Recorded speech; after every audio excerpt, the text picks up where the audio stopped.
नियोजित विकास की राजनीति, इसके अंतर्गत केंद्र सरकार और जनता के बीच कुछ टकराव सामने आए हैं। इसका एक उदाहरण है। इस्पात की मांग बढ़ी तो निवेश के लिहाज से उड़ीसा एक महत्वपूर्ण जगह के रूप में उभरा, क्योंकि उड़ीसा में लौह अयस्क के भंडार थे। उड़ीसा में लौह अयस्क का विशाल भंडार था और अभी इसका दोहन बाकी था। दोहन का मतलब होता है जो भंडार था उस भंडार का हमने उपयोग नहीं किया था। दोहन का मतलब हमने उसका सही से उपयोग नहीं किया था, जो लौह अयस्क के उड़ीसा में भंडार थे। उड़ीसा की राज्य सरकार ने लौह अयस्क की इस अप्रत्याशित मांग को भुनाना चाहा।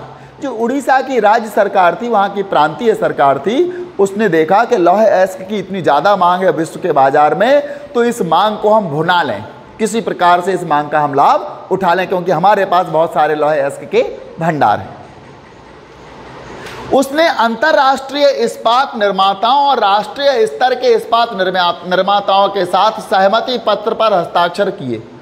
इंटरनेशनल लेवल के जो इस्पात निर्माता थे, अंतर्राष्ट्रीय इस्पात निर्माता और राष्ट्रीय जो भारत के इस्पात निर्माता थे, इनसे उसने एक सहमति पत्र पर हस्ताक्षर किए। हम आपको लोहा बेचेंगे, आप खरीदोगे।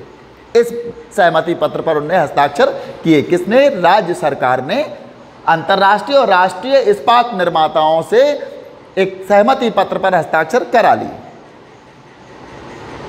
सरकार सोच रही थी कि इससे राज्य में जरूरी पूंजी निवेश भी हो जाए, जरूरी पूंजी निवेश हो जाएगा, ऐसा सरकार सोच रही थी। जब हम राष्ट्रीय और अंतर्राष्ट्रीय इस्पात निर्माताओं से समझौता हो गया, हमारा सहमति हो गई, तो हमारे राज्य में जो जरूरी पूंजी निवेश है वो हो जाएगा। बहुत सारे उद्योगपति आएंगे, यहाँ उद्योग लगाएंगे तो पूंजी निवेश होगा और रोजगार के अवसर भी बड़ी संख्या में सामने आएंगे। जब पूंजी निवेश होगा, हमारे उड़ीसा में लौह इस्पात के कारखाने लगाए जाएंगे तो यहाँ के लोगों को क्या मिलेगा? रोजगार मिलेगा। जब लोगों को रोजगार मिलेगा, पूंजी निवेश होगा, लोगों को रोजगार प्राप्त होगा।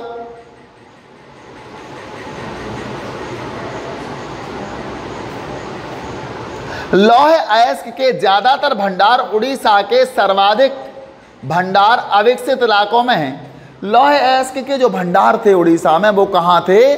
जो उड़ीसा के अविकसित इलाके थे, जहाँ विकास नहीं हुआ था, पिछड़े हुए इलाके थे उड़ीसा के, वहाँ लौह अयस्क के भंडार थे। उड़ीसा में सर्वाधिक भंडार उसी जगह पर थे जहाँ पर उड़ीसा का विकास नहीं हुआ था या वो अविकसित क्षेत्र थे। तो उड़ीसा सरकार ने सोचा कि यहाँ अविकसित क्षेत्र और यहाँ उद्योग लग जाएंगे तो इस क्षेत्र का विकास हो जाएगा।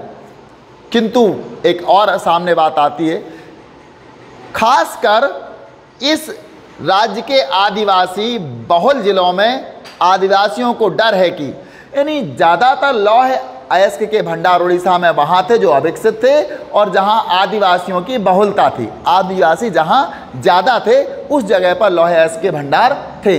लेकिन आदिवासियों को डर था, आदिवासियों को डर है कि अगर यहाँ उद्योग लग गए तो उन्हें अपने घर बार से विस्थापित होना पड़ेगा और आजीविका भी छिन जाएगी। मतलब ज़्यादातर लौह अयस्क के भंडार उन क्षेत्रों में थे उड़ीसा के जो अविकसित थे और वहाँ आदिवासी बाहुल्य था। आदिवासियों को इस बात का डर था कि यदि हमारे यहाँ उद्योग लग गए तो हमारे घर बार छिन जाएंगे और हमारा रोजगार भी छिन जाएगा। आदिवासियों का रोजगार जंगलों से या वन उपज का संग्रहण करना होता है और उन्होंने सोचा कि यहाँ अगर उद्योग लग गए तो हम वन उपज कहाँ से संग्रहित कर पाएंगे, तो हमारा उद्योग भी छिन जाएगा और हमारे घर बार भी यहाँ से छिन जाएंगे। पर्यावरणविदों को, जो पर्यावरण के विद्वान थे, पर्यावरण के बारे में जो उनकी अच्छी सोच थी, विदों को इस बात का भय है कि खनन और उद्योग से पर्यावरण प्रदूषित होगा। जो पर्यावरणविद थे वो सोच रहे थे कि अगर यहाँ पर उद्योग स्थापित किए गए तो यहाँ खुदाई होगी, क्योंकि लौह अयस्क तो जमीन के नीचे से ही निकलेगा। खनन कहते खुदाई को, तो वहाँ क्या होगी? खुदाई होगी। और यहाँ जब उद्योग लगाएंगे तो उससे धुआं भी निकलेगा, तो इससे पर्यावरण प्रदूषित हो जाएगा। केंद्र सरकार को लगता है कि उद्योग लगाने की अनुमति नहीं दी गई तो इससे एक बुरी मिसाल कायम होगी। यानी केंद्र सरकार चाह रही थी कि अगर हम उद्योग लगाने की अनुमति नहीं देंगे तो एक बुरी मिसाल कायम हो जाएगी, क्योंकि दो लोग चाह रहे थे, आदिवासी चाह रहे थे कि उद्योग ना लगाया जाए और पर्यावरणविद भी चाह रहे थे कि उद्योग ना लगाए जाए। राज्य सरकार और केंद्र सरकार चाह रही थी कि उद्योग लगाए जाएं, जिससे पूंजी निवेश होगा और रोजगार के अवसर बढ़ेंगे और देश में पूंजी निवेश को बाधा पहुंचेगी। ऐसा केंद्र सरकार सोच रही थी कि अगर हम उद्योग लगाने की अनुमति नहीं देते तो बुरी मिसाइल कायम होगी और देश में पूंजी निवेश में बाधा पहुंचेगी। यानी जो उद्योगपति हैं, पूंजी लगाना चाह रहे हैं, बड़े बड़े कारखाने खोलना चाह रहे हैं, उसमें बाधा पहुंच जाएगी। इस उदाहरण में कई तरह के हित सक्रिय हैं। अगर देखा जाए तो इसमें कई हित सक्रिय हैं। कौन कौन से? एक तो आदिवासियों का अपना हित है कि हम जहाँ हैं जिस अवस्था में वैसे ही रहे। दूसरा, पर्यावरणविदों का भी हित है। तीसरा, राज्य सरकार का हित है कि हमारे उड़ीसा का लौह अयस्क बिकेगा बाजार में, क्योंकि मांग ज़्यादा है तो हमारे पास पैसा आएगा, निवेश आएगा, लोगों को रोजगार मिलेगा। इधर केंद्र सरकार भी अपनी अलग साख बनाना चाहती, तो इसमें इस उदाहरण में कई प्रकार के हित सन्निहित हैं। क्या आप इन हितों को पहचान सकते हैं? कौन कौन से हित हैं? अभी हमने आपको बता दिए ना कौन कौन से हित थे। ऊपर के उदाहरण में संघर्ष के अहम बिंदु कौन कौन से हैं? यहाँ संघर्ष के अहम बिंदु कौन कौन से? तो इसमें संघर्ष का अहम बिंदु है आदिवासियों का अपना अस्तित्व बचाना था, पर्यावरणविदों को पर्यावरण को स्वच्छ रखना था, और केंद्र सरकार जो या राज्य सरकार जो अंतर्राष्ट्रीय इस्पात निर्माताओं से सहमति पत्र पर हस्ताक्षर कर चुकी थी, तो उसके सामने सबसे बड़ा संघर्ष का बिंदु था कि इससे हमारी एक बुरी मिसाइल कायम होगी और हम पर कोई भरोसा नहीं करेगा। ये संघर्ष के बिंदु थे। क्या आपको लगता है कि कोई ऐसा बिंदु भी है जिस पर सभी पक्ष राजी हो सकें? इनमें ऐसा लगता है कि कोई ऐसा बिंदु हो सभी पक्ष राजी हो सके? हाँ, इसमें रोजगार का सबसे अच्छा बिंदु है, क्योंकि लोगों को रोजगार मिलेगा, लोगों की आमदनी बढ़ेगी। आदिवासी सोचते हमारा रोजगार छिन जाएगा, लेकिन रोजगार तो मिलने वाला है उससे। इस्पात उद्योग लगेंगे तो रोजगार मिलेगा। तो रोजगार के मुद्दे पर सभी पक्ष सहमत हो सकते हैं। क्या इस मसले को इस भांति सुलझाया जा सकता है कि इससे संबद्ध सभी हितों को संतुष्ट किया जा सके? ऐसा भी नहीं हो सकता कि सभी हितों को संतुष्ट कर सके। सभी तो कभी संतुष्ट नहीं होते हैं किसी भी जगह, सभी लोग, क्योंकि बहुत से लोगों के अलग अलग मत होते हैं और सभी संतुष्ट नहीं होते। समझौता सबको करना पड़ता है। आप जैसे ही इन सवालों को पूछेंगे तो आपके सामने एक बड़ा सवाल उठ खड़ा होगा, उड़ीसा में किस तरह के विकास की ज़रूरत है? दरअसल किसकी ज़रूरतों को उड़ीसा की ज़रूरत कहा जाए? राजनीतिक टकराव। अब आएगा राजनीतिक टकराव। पॉस्को प्लांट उड़ीसा के ग्रामीण विरोध पर उतारू। यहाँ एक पॉस्को प्लांट की बात की जा रही है।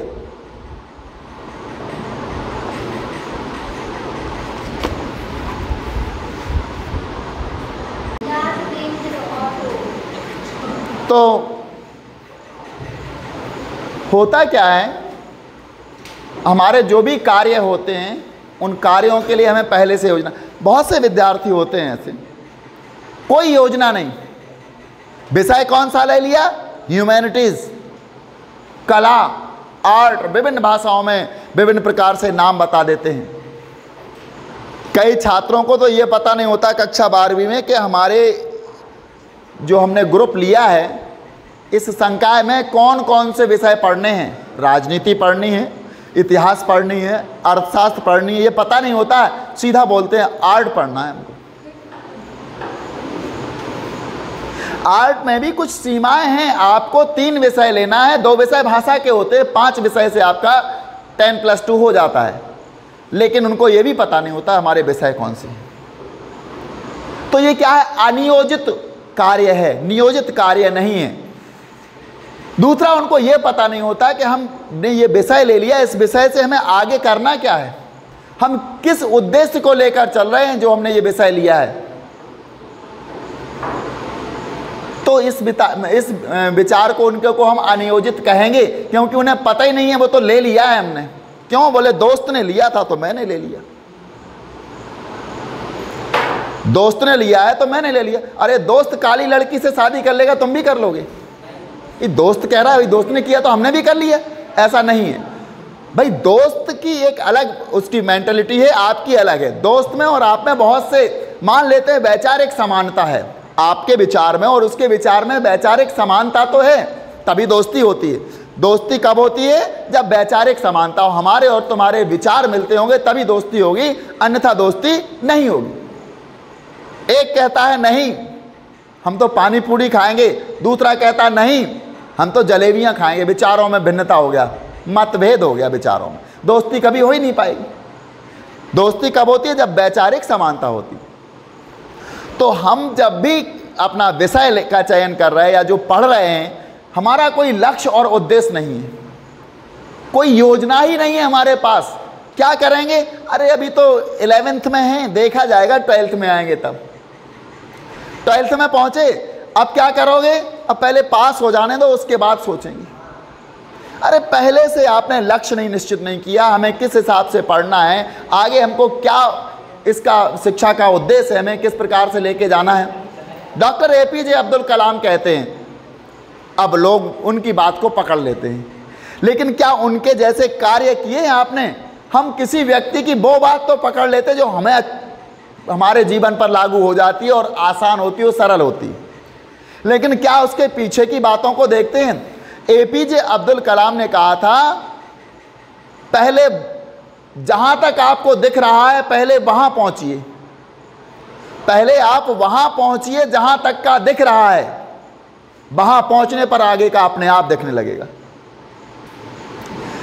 वहां पहुंचने पर आगे का आपको अपने आप दिखने लगेगा।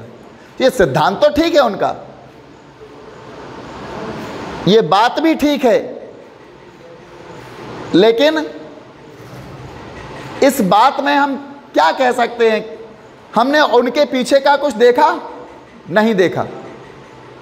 वो किस प्रकार से अपना कठोर परिस्थितियों में, विषम परिस्थितियों में अपना जीवन व्यतीत करते थे, कैसे क्या करते थे, इसका तो हमें पता नहीं है।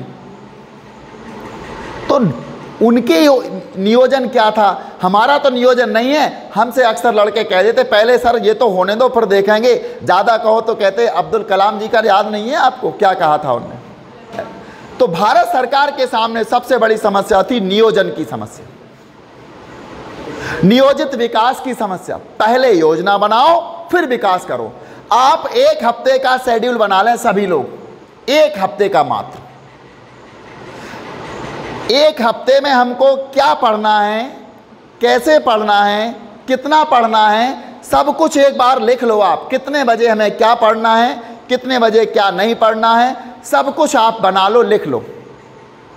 इतना करने के बाद आपने पहले बना लिया एक हफ्ते के बारे में, हम मंडे को ये करेंगे, ट्यूसडे को ये करेंगे, वेडनेसडे को ये करेंगे, ये सारी चीज़ें हमने पहले तय कर ली और उस पर आप फिर काम करो। बना तो लिया आपने, बनाना तो आसान है, अब उस पर काम भी तो होना चाहिए। हम प्रातः 5:30 पर इतिहास का अध्ययन करेंगे, लिख तो लिया आपने, क्या कर पा रहे आप?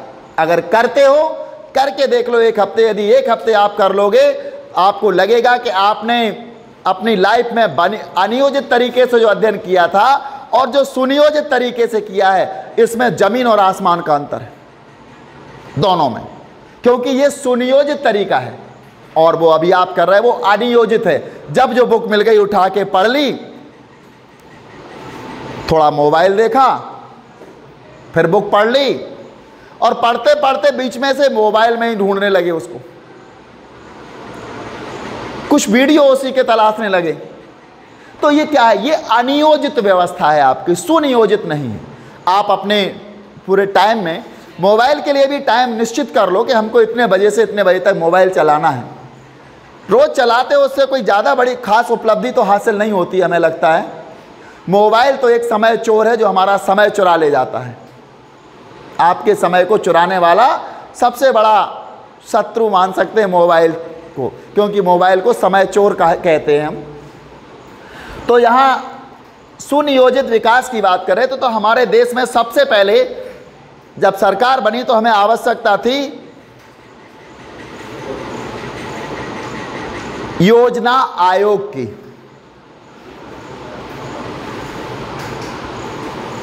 योजना आयोग की स्थापना थी, यानी कि हमारे देश में सबसे पहले क्या बनाना था, योजनाएं।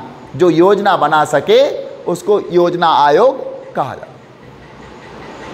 अब योजना आयोग बनाई गई, इसका अध्यक्ष प्रधानमंत्री को माना गया, जो कि पदेन होता है, जो पद पर रहेगा वो योजना आयोग का अध्यक्ष बन जाएगा। योजना आयोग बना लिया।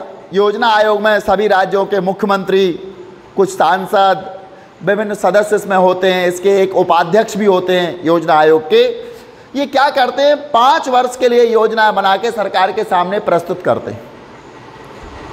हमको आने वाले 5 वर्ष में कृषि क्षेत्र पर ये उपलब्धियां हासिल करनी है, इतना उत्पादन हमें गन्ने का बढ़ाना है, इतना उत्पादन हमें चने का बढ़ाना है, इतना चावल का उत्पादन बढ़ाना है।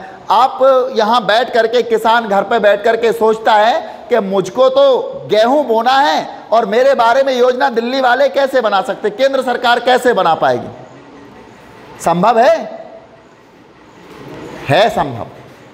सरकार जब योजना बनाती है तो किसान वही बोएगा जो सरकार ने योजना बनाई है। वो कैसे? किसान पर कोई प्रेशर नहीं डाला जाएगा, जबरदस्ती नहीं की जाएगी कि अंग्रेजों के ज़माने की जैसी कि आप नकदी फसलें बोएं, आप नील की खेती ही बोएं, ऐसी कोई जबरदस्ती नहीं की जाएगी। लेकिन फिर भी किसान वही फसल बोएंगे जो केंद्र की योजना आयोग या योजना समिति जो चाहती है, वही फसलें उगाई जाएंगी। इसका कारण है नियोजन। नियोजन से क्या होगा, वो पहले से योजना बनाएंगे कि ये फसल सस्ती जा रही है, इसको महंगी दाम कर दिए जाएं तो किसान सबसे ज़्यादा यही फसल उगाएंगे। क्यों आरती? जब महंगी होगी तो पहले तो हमने अपना फैसला किया था कि हम अपने खेत में गेहूं उगाएंगे, लेकिन हमने उसकी जगह चने उगा लिए, क्योंकि सरकार ने चने की कीमत बढ़ा दी और चने पर सब्सिडी भी दे दी, इसका बीज सस्ते में देने लगे। इसके लिए अगर कोई चना लगाता है तो उसको और भी बहुत सारी सुविधाएं देने लगे, बिजली का बिल आधा कर दिया जाएगा। तो लोगों ने सोचा इसमें बड़ा फ़ायदा है, लग कम रहा है और महंगा भी बिक रहा है, इसलिए गेहूं का प्रोग्राम कैंसिल। तो सरकार वहां बैठ करके योजना बनाती है कि हमें आप इस वर्ष या आने वाले 5 वर्ष में कौन सी फसल उगानी है, कृषि क्षेत्र पर क्या हमें व्यय करना है, सिंचाई के लिए कितनी नहरें खुदवानी हैं, कितनी सड़कें बनवानी हैं, कितनी मंडियां विकसित करनी है, कितने उद्योग लगाने हैं, सेना पर कितना खर्च करना है। ये सारे काम किसके थे उस समय? योजना आयोग के। तो ये नियोजित विकास इसी को कहते हैं। 5 वर्ष की जो योजनाएं होती हैं, इन योजनाओं पर काम करना ही नियोजित विकास कहलाता है। इसमें हम पढ़ेंगे पंचवर्षीय योजनाओं के बारे में पढ़ेंगे, 5 ईयर्स प्लान। यहाँ हम आपको दिखाना चाहते हैं, आपकी पुस्तक में कुछ डाक टिकट दिखाए गए हैं। ये कुछ डाक टिकट हैं इसमें। इन डाक टिकटों पर देखिए आप क्या क्या है। सबसे पहले डाक टिकट पर बना हुआ है इसमें एक बांध से पानी नीचे की तरफ आ रहा है और वहां जाकर के जल विद्युत बनाई जा रही होगी। तो ये डाक टिकट पर दिया। इसका मतलब ये है कि हमारे देश को इस समय बांध की जरूरत है। बांध से कितने फायदे होते हैं? एक तो नहर निकलती है जिससे हमारा जो असिंचित क्षेत्र था वो सिंचित हो जाता है। दूसरा, बांध से क्या फायदा होता है हमको? बांध से बिजली बनती है, क्योंकि पन बिजली जो योजनाएं होती हैं, परियोजनाएं होती हैं, वो वहाँ लागू रहती हैं। जमीन का जल स्तर बढ़ जाता है। इस प्रकार से बांधों से बहुत सी हमें फ़ायदा होते, यद्यपि नुकसान भी होते हैं, लेकिन इसलिए हमें अपने देश में बांध बनाए थे। इसके बाद अगला है, इसमें भी कुछ ऐसा ही दिख रहा है बांध जैसा। यहाँ पन बिजली योजना कुछ होगी। कौन सा है? भाखड़ा बांध। ये पंजाब का हो गया। पहले वाला कौन सा था? दामोदर। ठीक, इसके बाद आता है जो लास्ट में है एक उद्योग का, यहाँ चित्र दिखाई दे रहा है, उद्योग लगा हुआ है।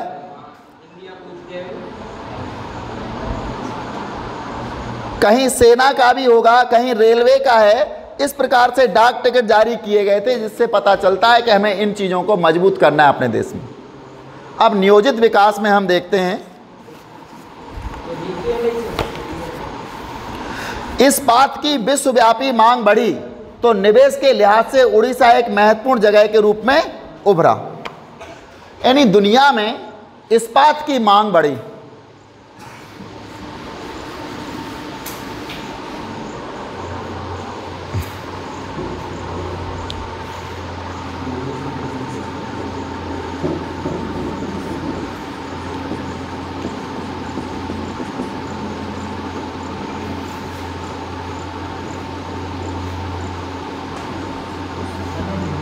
इस्पात की मांग बढ़ी तो निवेश के लिहाज से उड़ीसा एक महत्वपूर्ण जगह के रूप में उभरा।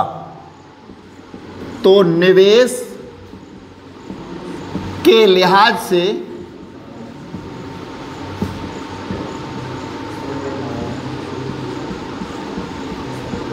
उड़ीसा एक महत्वपूर्ण जगह के रूप में उभरा।